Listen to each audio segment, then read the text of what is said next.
South Dakota class. Haven't we already done this, I hear you ask? Not quite. Before the South Dakota class of World War II, there was the South Dakota class of the 1920s.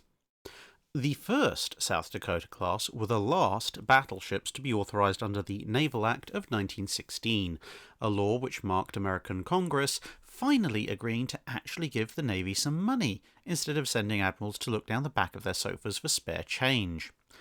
Prior to these vessels, the US Navy had spent the better part of a decade constructing various classes of the so-called standard battleships, with broadly common performance and firepower characteristics that were designed to allow them to operate better as a fleet. This standardization was especially necessary as the previous lack of funds meant most of the classes were only ever built as two-ship classes, whereas Britain, Germany, and even France were building classes of 4 or more ships, which allowed a single class of vessel to act as its own homogeneous battle squadron.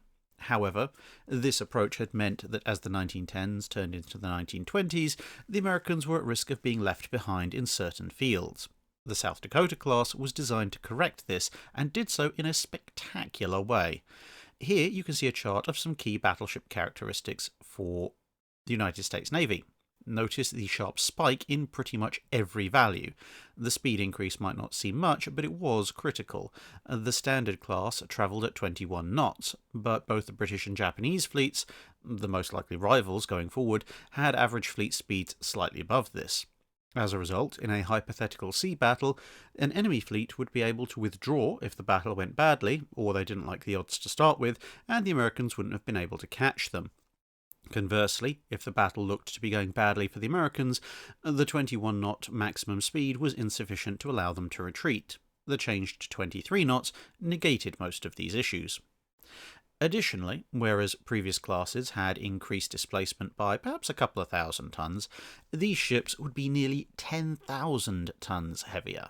This made room for bigger engines, the deck armour being increased to almost twice the thickness of previous ships, and the change from the Colorado's 8 16-inch guns to 12 16-inch guns in 4 triple turrets, a pair superfiring forward and another pair superfiring at the rear.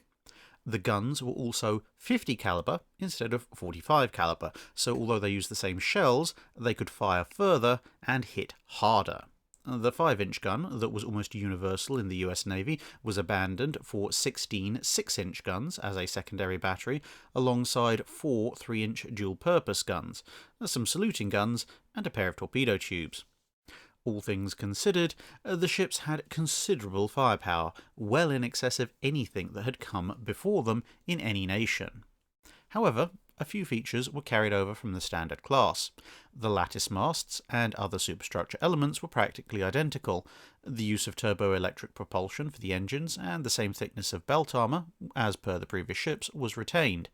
These could have presented some issues. The lattice masts were a known problem, and could have been fairly easily replaced as they were in other ships. The turboelectric propulsion offered a number of advantages in efficiency, subdivision against torpedo impact, and the ability to apply full power in reverse. However, the equipment was heavier and bulkier than normal turbine propulsion, and insulation of all the electrical parts was inadequate. This was bad enough in peacetime on other ships, and needless to say, in the event of battle damage, extremely large amounts of electrical current and water do not mix well for anybody in the area, especially if your ship happens to be made of metal. But perhaps the greatest flaw was the belt armour. Despite the increase in size of enemy and their own guns, this thickness had not been increased since before the First World War. And whilst these ships were absolute beasts compared with all previous American battleship designs, they were not designed in isolation.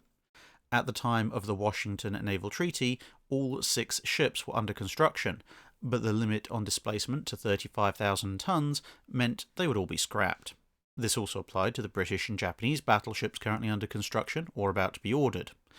Here is a quick comparison of the other contemporary battleship designs: South Dakota, N3 and Tosa. I'll also include the G3 battlecruisers, since they were so powerfully designed they're pretty much battleships in almost any consideration. Whilst looking at this, though, it must be remembered that the Americans were planning on building 6 of their ships, whilst the other powers were only going to build 4 of each of theirs. The 6 ships were going to be named as follows: South Dakota, Indiana, Montana, North Carolina, Iowa, and Massachusetts. As those of you familiar with warship history will recognise, 5 of these names eventually made it into service, with 3 of them, North Carolina, South Dakota, and Iowa, becoming lead ships and therefore name ships of the next 3 classes of American battleships. Unfortunately, the USS Montana next resurfaced as the lead ship of the Montana class, which were in many ways similar to the 1920s South Dakota design, only bigger, better, and faster. And of course, that class was also cancelled. The name Montana seems to be somewhat cursed in the United States Navy, first used on an armoured cruiser. Both attempts to use the name for a battleship were curtailed by the ship's cancellation, and thus, as a result, since the First World War, there has not been any ship with this name in the US Navy, although a Virginia-class nuclear submarine due for completion later this year is due to carry the name, over 100 years since the last holder went out of service. With the ship's cancellation, the main guns were sent to coastal defence batteries, and the secondary guns were installed in the Omaha-class scout cruisers, and a large number of submarines. The main guns almost ended up in the Iowa-class battleships in World War II, but due to a miscommunication, the ships were not designed with turrets big enough, and a lighter gun of the same calibre and length had to be designed very urgently from scratch.